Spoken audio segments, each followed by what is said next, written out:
अस्सलाम वालेकुम नाज़रीन। नाज़रीन, आज बहुत अहम और दिलचस्प न्यूज़ आपके लिए लेके आया हूँ। सबसे पहले आपको बताता चलूँ कि मरीम नवाज साहिबा ने पार्लियामेंट में ये कहा कि हम फी घर को 300 यूनिट बिजली का रिलीफ देंगे, यानी कि फ्री देंगे। और उनके कुछ ही घंटों बाद ये ऐलान होता है कि 7 रुपये 6 पैसे फी यूनिट बिजली महंगी दी जाएगी पाकिस्तानियों को। तो नाज़रीन, इस पे सिर्फ इतना सवाल बनता है कि अगर रिलीफ देना है तो फिर ये 7 रुपये 6 पैसे फी यूनिट महंगी का क्या चक्कर है। और अगर ये 7 रुपये 6 पैसे महंगी करनी है तो फिर 300 यूनिट फ्री का लॉलीपॉप क्यों।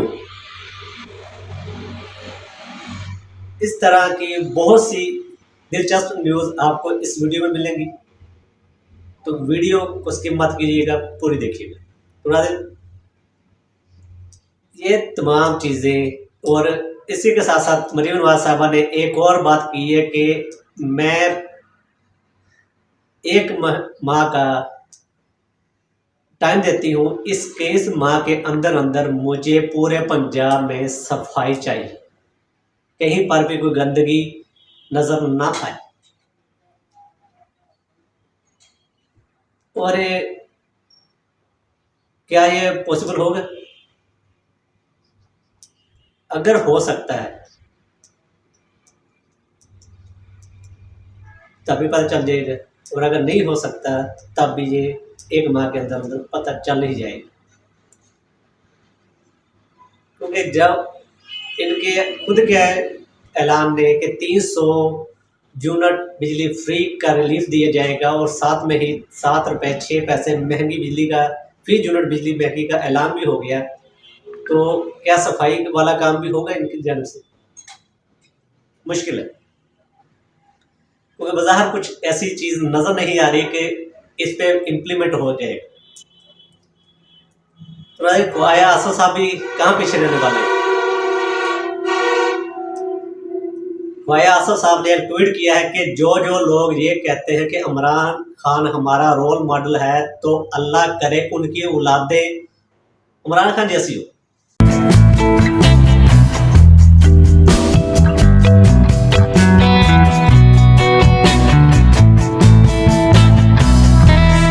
पटवारियों, अल्लाह रब्बुल इज्जत ने पुत्र दिता है, नाम रखा है इमरान खान है।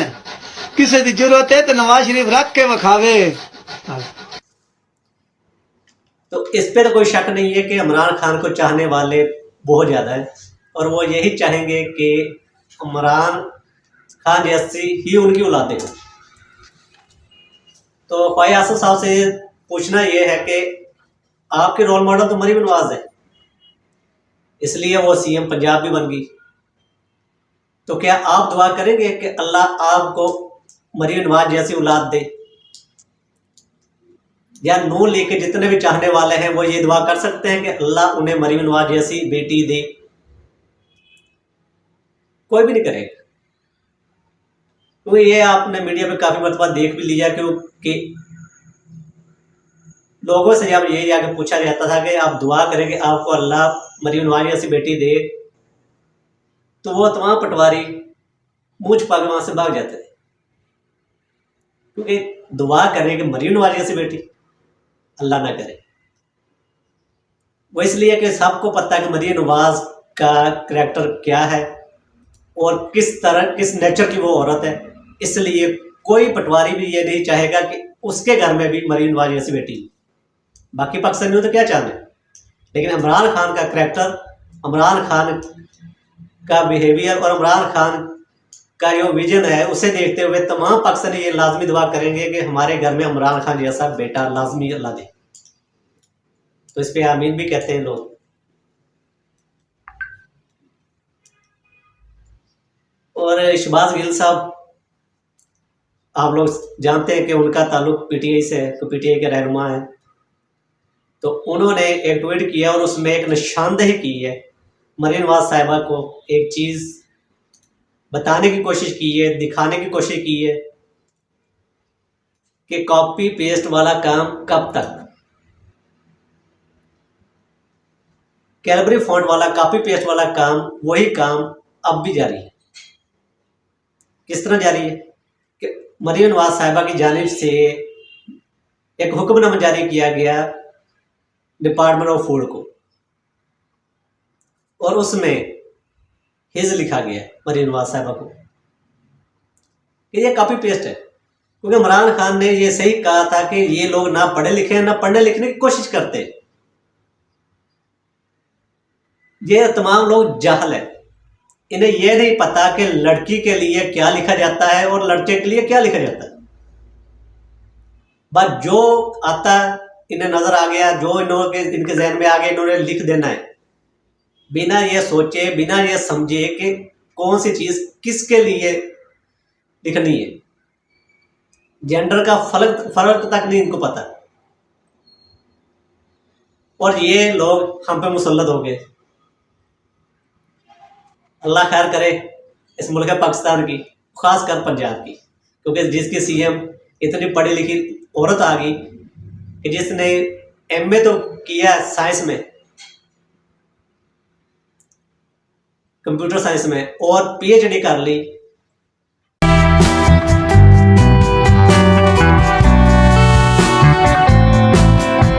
पॉलिटिकल साइंस में।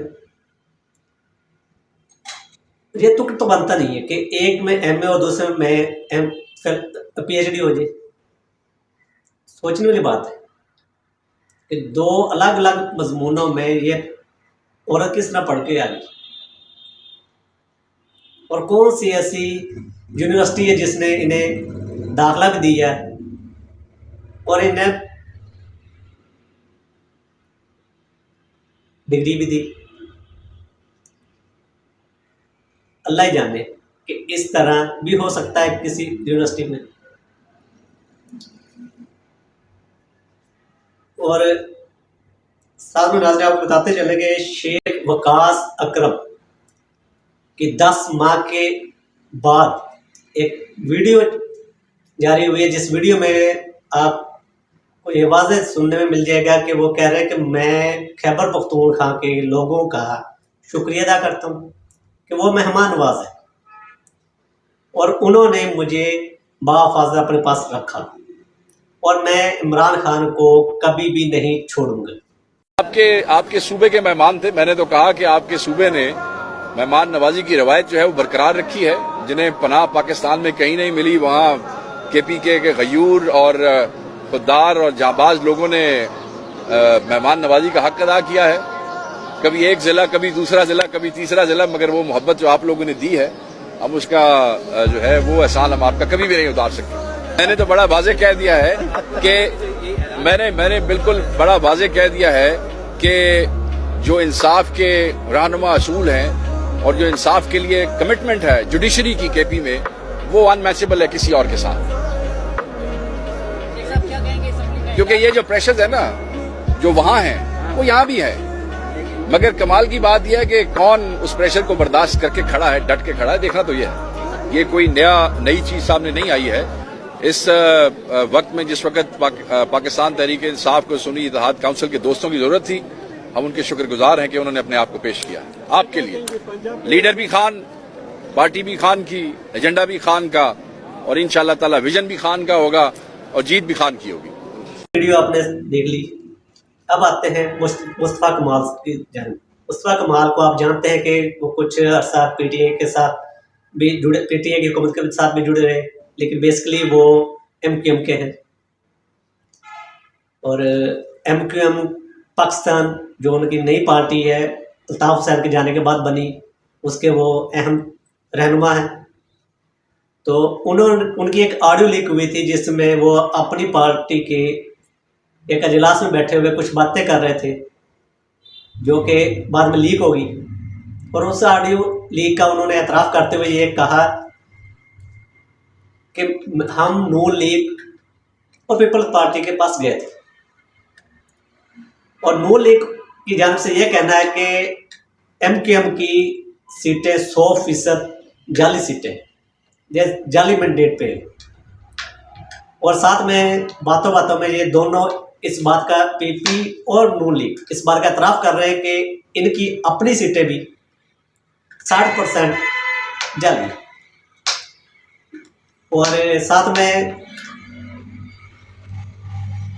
उसवा कमाल का ये भी कहना है कि लंदन एमक्यूएम का जो किरदार हम में शामिल था उसका पता चल गया। क्या ये ऑडियो मेरी लीक होने पर हमें उसकी निशानदेही होगी कि ये कौन बंदा है जो लंदन एमक्यूएम का जासूस था और हम में मौजूद था। ये चीज़ हमारे सामने खुल के आ चुकी है। और नून लीग और पीपी की जानिब से ये बात उस वक्त सामने आई जब उन्होंने एमक्यूएम को टाटा बाय बाय कर दिया, कह दिया कि हमें आपकी ज़रूरत ही नहीं है, हम मिल के हुकूमत बना सकते हैं, हमें आपकी सीटों की ज़रूरत नहीं। तो उस पे मुस्तफा कमाल साहब ने उनसे बात राब्ते में थे, मुशावरतें चल रही थी कि किसी तरीके से हमें भी कुछ सीटें मिल जाए, हम भी उनमें शामिल हो जाए, लेकिन उन्होंने शामिल नहीं किया। तो उसके को मद्देनजर रखते हुए ये तमाम चीज़ें सामने आई।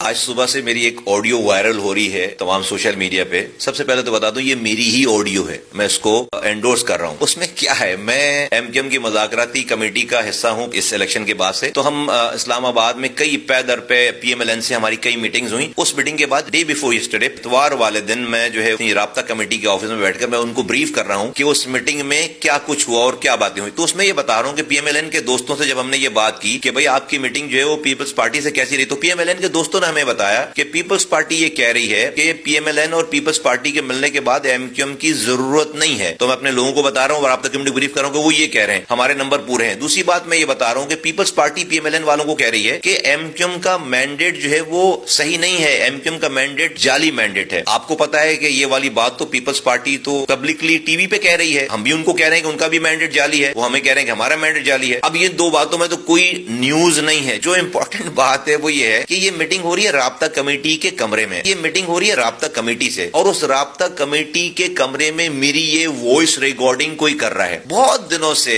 हमें ये इत्तलात थी कि हमारे रैंक्स एंड फाइल में कोई एमक्यूएम लंदन के लोग बैठे हुए हैं और वो उनके लिए काम कर रहे हैं। हमें पता नहीं चल पा रहा था, शक था कुछ लोगों पे, लेकिन हम कंफर्म नहीं हो पा रहे थे। इस ऑडियो ने हमें तमाम फॉरेंसिक जब हमने इसका चेक कराया, मालूम करा, तो हमें एग्जैक्ट पता चल गया कि कौन है जो राब्ता कमेटी में बैठकर एमक्यूएम लंदन के लिए काम कर रहा है। क्योंकि ये ऑडियो रिलीज जो की है वो लंदन ने की, वो समझने को बहुत बड़ी चीज उनके हाथ लग गई है। नॉर्मल गुफ्तगू है जो कि टीवी पे भी वही बात हो रही है, इसमें कोई सीक्रेट नहीं है। लेकिन अहम बात इसके अंदर है कि राब्ता कमेटी के अंदर की गुफ्तगू जो है वो कोई रिकॉर्ड करके लंदन को भेज रहा है। तो लंदन ने इसको सुबह सवेरे जो है उसको रिलीज कर दिया, ये समझ के कि बहुत ही बड़ी कोई चीज उनके हाथ में लग गई है। लेकिन उनको ये अंदाजा नहीं जो उनका एक घुसपैठिया हमारे दरमियान बैठा हुआ है, जो उनका एजेंट बैठा हुआ है, उसने उसकी पकड़ाई दे दी है। तो हमें एग्जैक्टली पता चल गया कि हमारे दरमियान, हमारे खिलाफ, इस पार्टी के खिलाफ, इस कौम के खिलाफ कौन है, हमारे खिलाफ कौन काम कर रहा है। तो जिस चीज का हमें बहुत दिनों से इंतजार था, कोशिशों में लगे हुए थे, इस ऑडियो लीक के जरिए हमें उस पर्सनैलिटी का पता चल गया कि जो हमारे खिलाफ काम कर। और दूसरी जानब पीटीआई के रहनुमाओं की जानब से यह कहा जा रहा है कि सदर आरिफ अलवी को इमरान खान ने एक पैगाम भेजा है, जिस पैगाम में इमरान खान ने जो सदर की जानब से सजाएं माफ़ करने का सिलसिला होता है, क्योंकि सदर के पास एक इख्तियार होता है कि वो किसी भी जज की दी हुई किसी भी सजा को मुअत्तल कर सकता है, यानी कि सजा को उड़ा के रख सकता है। ये सदर के पास राइट्स है और सदर इसके तहत और इस पावर के तहत कर सकता है। लेकिन इमरान खान की जानिब से साफ इनकार कर दिया गया सजाओं की माफ़ी के लिए। यह कहना है पीटीआई के रहनुमाओं का कि इमरान खान ने सदर आरिफ अलवी को ये पैगाम भेजा है कि मुझे सदर की जानिब से दी गई सजाओं में माफ़ी नहीं चाहिए, और अगर कुछ कर सकते हैं तो सिर्फ इतना कि जो जाली मैंडेट पे हुकूमत बनी है इसे हटाया जा सके, और फॉर्म 45 के मुताबिक जो पीटीआई के उम्मीदवारों की बड़ी अक्सरियत ने फॉर्म 45 के मुताबिक अपने अपने हलकों से सीटें जीती है, उन्हें देखते हुए जो सही हकदार है हुकूमत का उसे हुकूमत दीजिए। और नजर आपने देखा होगा कल सुप्रीम कोर्ट के बाहर हमद मीर, समी इब्राहिम, मतीउल्लाह जान और दीगर सहाफ़ियों ने एक अपना एक एहतजाज रिकॉर्ड करवाया जिसमें उन्होंने ये कहा कि हमें उमरान रियाज, असद तूर की रिहाई का हम मुतालबा नहीं करने आए हैं। हम यहाँ पे मुतालबा करने आए हैं कि जो आपके पास लिस्ट मौजूद है जिसमें सहाफ़ियों के नाम लिखे हुए हैं उसके तहत हम सबको गिरफ्तार किया जाए। यह मुतालबा था अहमद मीर का कि हमें गिरफ्तार किया जाए। और साथ में अहमद मीर की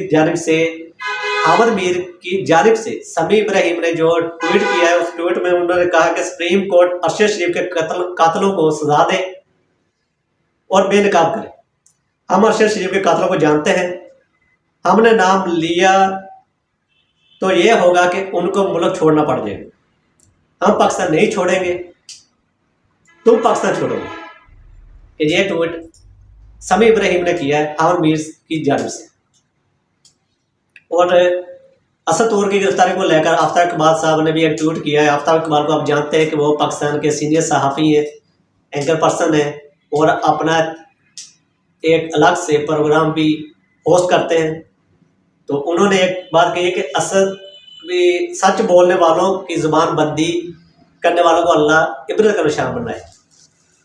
और इसके साथ साथ उन्होंने कहा कि असद तूर को जब गिरफ्तार किया गया तो उन्होंने इस काबिल भी नहीं कि वो काउंसलर के इलेक्शन भी जीत सके, उसे सीएम पंजाब बना दिया गया, पंजाब का की वज़ीर आला बना दिया गया।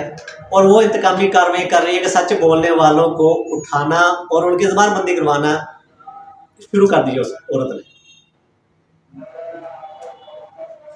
क्योंकि इस औरत को आता तो कुछ भी नहीं है, इसके पास सिर्फ एक ही टैलेंट है, वो ये है कि ये नवाज शरीफ की साहबजादी है। और नवाज शरीफ की साहबजादी होने पर इन्हें वज़ीर आला पंजाब बना दिया गया। बाकी इनके पास अल्हम्दुलिल्लाह से कोई टैलेंट नहीं है। एक है ऑडियो वीडियो लीक का खेल, जो ये हमेशा से खेलती आ रही है। जो औरत अपने बाप की पार्टी को बचा नहीं पा रही, पूरी पार्टी की ऐसी की तैसी फेर के रख दी, वो औरत पूरे पंजाब को कैसे संभालेगी? इतना बड़ा सूबा, इतने ज़्यादा जिसमें लोग रहते हैं, उस सूबे को किस तरह संभालेगी? अल्लाह याफ़िज़ है सूबे का। और आपको बताते चले कि मजर गफूर एडवोकेट है सादिकाबाद के, जो काजी फाजिल इस्सा ने कादियानियों के हक में जो फैसला सुनाया है उसको डिफेंड करते हुए सादिकाबाद की अवाम को ये बता रहे हैं कि कुरान पाक में ये लिखा हुआ है कि हुज़ूर पाक सल्लल्लाहु अलैहि वसल्लम अल्लाह के पैगंबर है, वो सिर्फ पैगाम पहुंचाने वाले हैं। और उसी के साथ ये कादियानी को डिफेंड भी कर रहे हैं। ये वीडियो आपके लिए मैं लेके आया हूँ, इसमें आपको साफ सुनने में मिल जाएगा कि किस तरह मजर गफूर एडवोकेट अवाम के माइंड में, अवाम के जहन में कादियानी को लेकर और काजी फाजिल इस्सा के दिए हुए फैसले को लेकर बदगुमानी किस तरह पैदा कर रहा है। तो नाज़रीन, ये वीडियो में आपको साफ चीज़ें नज़र आ गई होंगी कि ये बंदा भी बज़ाते खुद भी कादियानी ही लग रहा है जिस तरह की ये बात कर रहा है। क्योंकि ये बारहा काजी फाजिल इस्सा के दिए हुए जस्टिस को डिफेंड करते हुए सादिकाबाद की मासूम आवाम के के दिमाग के साथ, उनकी सोच के साथ खेल रहा है। आज अल्लाह कहता है कि इनको कह दो, ऐलान कर दो पूरी दुनिया में, कुल अतीउल्लाह व रसूला, अतात करो अल्लाह की और उसके उस बंदे की जो अल्लाह के कानून कुरान के मुताबिक आपके फैसले करता है। अतीउल्लाह व रसूला, आज हम अतात नहीं करते उस बंदे की जो कुरान के मुताबिक फैसले करता है। उस बंदे की यहाँ लिखा हुआ है अल्लाह की अतात करो रसूल, और रसूल से मुराद हज़रत मोहम्मद सल्लल्लाहु अलैहि वसल्लम है, कोई और बंदा नहीं है। ये उस्मान साहब की बात है। उस्मान साहब कहते हैं कि यहाँ आपकी आगे बात करते हैं, आगे बात करते हैं, आप रिपीट करें अपनी बात को, ये बात करते हैं ना इसको। उस्मान साहब कह रहे हैं कि यहाँ पे मोहम्मद मुराद है, सिर्फ मोहम्मद सल्लल्लाहु अलैहि वसल्लम। अल्लाह ताला के कुरान को कोई तब्दील कर दे, इसमें तरमीम कर दे, तो वो फिर गलत करेगा। अल्लाह ताला ने यहाँ पे मोहम्मद सल्लल्लाहु अलैहि वसल्लम का नाम नहीं लिया। रसूल है, सफ़ीर है, एम्बेसडर है, अल्लाह का बंदा है। ये कुरान क़यामत तक के लिए है और मोहम्मद सल्लल्लाहु अलैहि वसल्लम आज हमें मौजूद नहीं है। कुरान सिर्फ अरब वालों के लिए तो नहीं है, कुरान तो पूरी दुनिया के लिए। क्या हम हमारे बाद जो लोग आएंगे उनके लिए भी यही कुरान है। जो बंदा अल्लाह के हुक्म की तरफ बुलाता है, जो बंदा कुरान की तरफ बुलाता है, वो मुराद है। मोहम्मद सल्लल्लाहु अलैहि वसल्लम की ज़िंदगी में मोहम्मद मुराद थे, उसके बाद अबू बकर आ गए, उमर फारूक आ गए, उसके बाद भी लोग आते रहे और क़यामत तक लोग आते रहेंगे। यानी ये मुझे तय करना है कि मैंने अतात पीटीआई की करनी है या पीडीएम की करनी है या किसकी करनी है, ये मुझे फैसला करना है। और मुझे फैसला करना है कुरान के मुताबिक। अगर तो कुरान ये इजाज़त देता है कि मैं नवाज शरीफ की अतात करूँ तो फिर ठीक है, नहीं इजाज़त देता कुरान ये, लेकिन मुझे आज जिंदा अल्लाह का बंदा चाहिए ना जिसकी मैं अतात करूँ, जो मेरा अमीर हो या मैं किसी का अमीर हो जाऊँ। तो हमने अपने सादिकाबाद में, पूरे पाकिस्तान में या पूरी दुनिया में एक लीडर मुकर्रर करना है और उसको रसूल कहेंगे भी, वो अल्लाह का बंदा होगा, वो अल्लाह का पैगाम हम तक पहुंचाएगा। तो कुल अतीउल्लाह, तो अल्लाह ताला कहता है। आपने बात कर दी उस्मान साहब, अभी आप ठीक हो गया, इस पर फिर बात कर लेंगे। अभी आप काम रोक रहे हो, आप करने नहीं दे रहे हो हमें, हो गया ना आप। कुल अतीउल्लाह व रसूला, अतात करो अल्लाह की और उस बंदे की, आज जिंदा अल्लाह का बंदा जो कुरान के मुताबिक आपके फैसले करे, उसकी अतात करो। ये हुक्म है मुझे। अगर ये हुक्म नहीं है तो फिर हम शहबाज शरीफ की अतात करें, ठीक है, फिर हम बिलावल की अतात करें, ठीक है, फिर हम किसी पीर की फजल रहमान की अतात करते हैं, फिर फजल रहमान ठीक है, नहीं ठीक है। आज मुझे उस बंदे की अतात करनी है जो कुरान के मुताबिक मेरे फैसले करे। वो अल्लाह का बंदा होगा, वो अल्लाह का सफीर होगा, वो अल्लाह का एम्बेसडर होगा। कुल अतीउल्लाह व रसूला। और देखें हमारे हुक्मरान जैसे वज़ीर आज़म और बिलावल वज़ीर खारजा बाहर गए हुए, अगर ये अल्लाह के बंदे होते तो अल्लाह के सफीर थे, ये अल्लाह के रसूल थे, अल्लाह का पैगाम ले जाने वाले थे। वज़ीर आज़म पाकिस्तान शहबाज शरीफ जब आज लंदन गया हुआ है, कॉमनवेल्थ में मीटिंग में, कॉन्फ्रेंस में खिताब कर रहा है और वो शहजादा शाह चार्ल्स की ताजपोशी में बैठा है। अगर वो अल्लाह का बंदा होता तो अल्लाह का रसूल अल्लाह का पैगाम लेके जाता। वो अल्लाह का पैगाम नहीं लेके गया, वो अल्लाह का रसूल बनकर नहीं गया। अगर वो अल्लाह का रसूल बन के जाता तो कुरान लेके जाता। अगर वो अपनी ख्वाहिश, ये तमाम प्रोपेगेंडे मुल्क में भी चल रहे हैं। मज़ीद इनके बारे में आपको आगाही मिलती रहेगी। और जाते जाते सिर्फ इतना कहना चाहता हूँ कि जो दोस्त मेरे चैनल पर नए हैं, मेरे चैनल में ही स्टूडियो को सब्सक्राइब कर दें और साथ में लगे घंटी के बटन को लाजमी प्रेस करें ताकि मेरी हर नई आने वाली वीडियो की अपडेट आपको मिलती रहे। मिलते हैं इंशाल्लाह अगली वीडियो के साथ। पाकिस्तान जिंदाबाद।